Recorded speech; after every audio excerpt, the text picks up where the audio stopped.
Not as far along as Caitlin Clark, but Angel Reese has put herself under an immense amount of pressure. And I have to tip my hat to Angel Reese this weekend. It's like, look at what pressure's doing to Angel Reese. If you watch the game, don't watch the stats. You got to watch the game. Angel Reese played a marvelous basketball game. Much more self-awareness. They believe somehow Angel Reese elevated Caitlin Clark. And I got to be honest with you. I've noticed something on this channel, and this is going to have Angel Reese fans pumping air or punching air. She's becoming somewhat, people are somewhat getting uninterested in her. It upset white men to watch this strong, winning, unapologetic black woman be in their, it be in Caitlin's face. In their savior's face. Yeah. And they still cling to it. And it's now like spun to this whole thing where like Caitlin's better than Angel and blah, blah, blah. I just said we would not be talking about Caitlin Clark the way that we do if it wasn't for that moment with Angel Reese. And I will die on this hill. I will die on this hill. And just like that, every single person on this podcast jumped off of that train. They were like, whoa, we was with you till you said the interest wouldn't be there without Angel. The greatest myth in the WNBA dump has officially been exposed. The myth of all myths. The deception of deceptions. La mentira de las mentiras for those who prefer Espanol. Or as fake gangster Ja Morant would say, the cap of caps.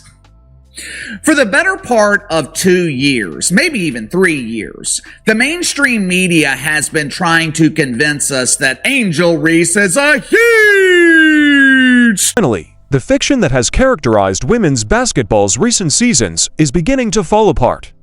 And the results of the WNBA All-Star voting brought everything to a head. We've been told for years that Angel Reese wasn't just a star, but the star. She has been referred to as the WNBA's face, a generational talent, and the primary draw. But when the ballots were cast, the truth was too loud to ignore. Angel Reese didn't just miss out on starting. She failed to place in the top 10. How does someone who consistently receives media attention, endorsements, and social media buzz not get adequate support from fans? Angel Reese's figures have always been accurate, shooting only 30.9% from the field this season, which is one of the lowest percentages among eligible players in the league. Performance on the court is still important, regardless of how many camera flashes or press interviews she receives. This year's WNBA All-Star Game will take place in Indianapolis, and it should come as no surprise that Caitlin Clark is winning the fan vote. Not only did she take part, but she also dominated, garnering more than 515,000 votes and separating the hype from reality. Meanwhile, read the notification that voting had begun. If preliminary results are any guide, we're probably on track to record turnouts, possibly surpassing 1 million votes. The most startling thing is not only that Angel Reese was overlooked, but also who she was overlooked by. People who are rarely mentioned on popular talk shows now have more prominence than her. Even as a rookie, Kiki Urton is already attracting more attention. Younger players like Aaliyah Boston and more seasoned players like A.A. Wilson and NECA Omic are dominating on the floor, and the fan base is reflecting that. Let's discuss the disconnect. Angel Reese has been featured in media, blitz ads for months, advertisements on social media, appearances on podcasts, spreads from magazines. You couldn't avoid her for even 1 hour. Face if you were to be in the vicinity of basketball coverage despite becoming the most promoted 30% shooter in basketball history. She failed to receive any votes. Caitlin Clark, meanwhile, kept things straightforward. She concentrated on what was important. She leads her team, plays basketball at a high level, makes long threes, breaks attendance records, and, most importantly, wins over fans with her skills. The fans' voices were heard when it came time to cast their ballots. Compared to Reese, Clark received 3 times as many votes. Not a triple-triple. That's a reality check, not just a loss. The media made every effort to create a sensation about Angel. She was dubbed the WNBA's engine by Forbes. Expansion, she was featured on more sports shows than League MVPs.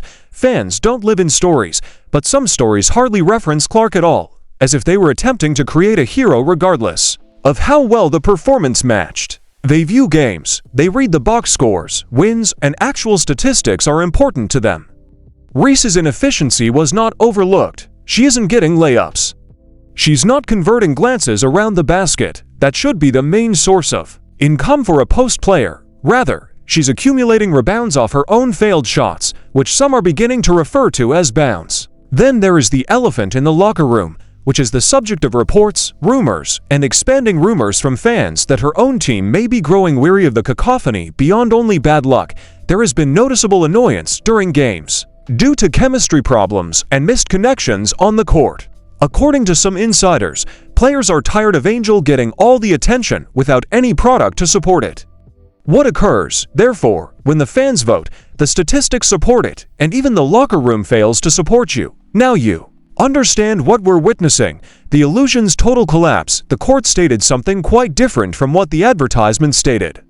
Even while Reese continues to rack up rebounds, he is not a complete player in the WNBA today. This league requires adaptability, defending passing leadership, and scoring rookies like Eurofin, who are already establishing their place, do everything that players like A.A. Wilson and Nika Hamiki do.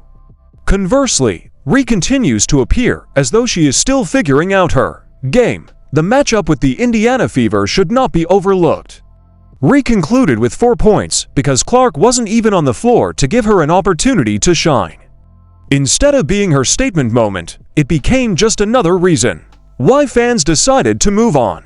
And now, following all the publicity, marketing initiatives, and hype, Angel Reese is ranked 13th in the All-Star casting a ballot, not in the top 10 or top 5. 13th. This decline is not only unexpected, but also depressing for someone who spent the better part of a year claiming to be the WNBA's face. It marks a sea change for the league as a whole, not just for Angel Reese. Supporters are voicing their opinions clearly.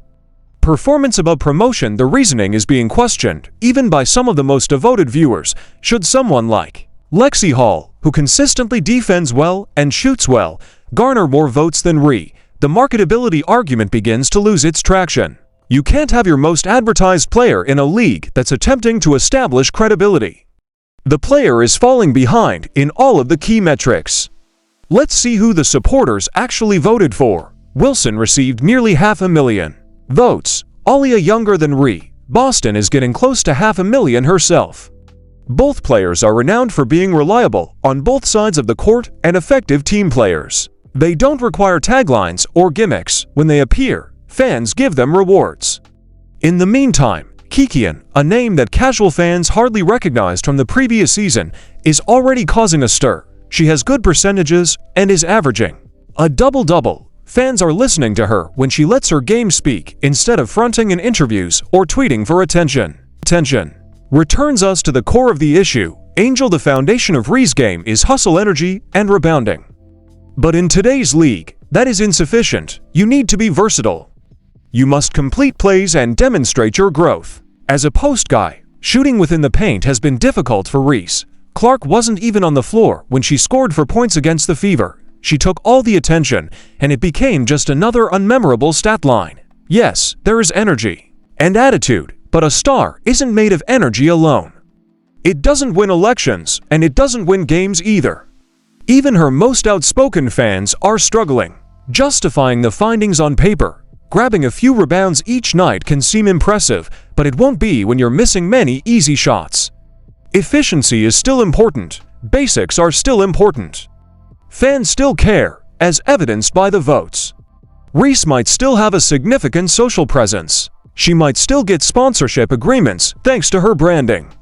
However, the league's most ardent supporters, who attend every game, cast ballots in every poll, and swarm every arena, are not duped. They understand the distinction between a brand and a baller. The message is really clear.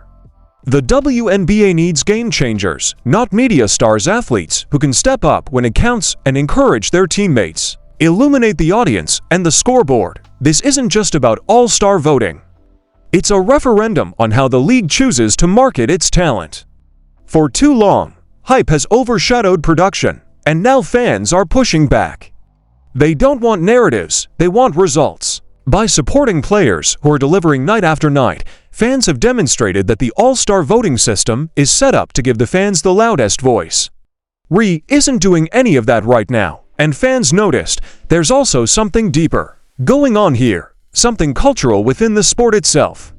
Fan votes account for half of the decision, with the remaining 25% coming from players and the media. Thus, when someone similar to Angel, it says volumes that Reese receives fewer than 175,000 votes, which is less than 1/3 of Clark's total. It's a canyon, not simply a gap.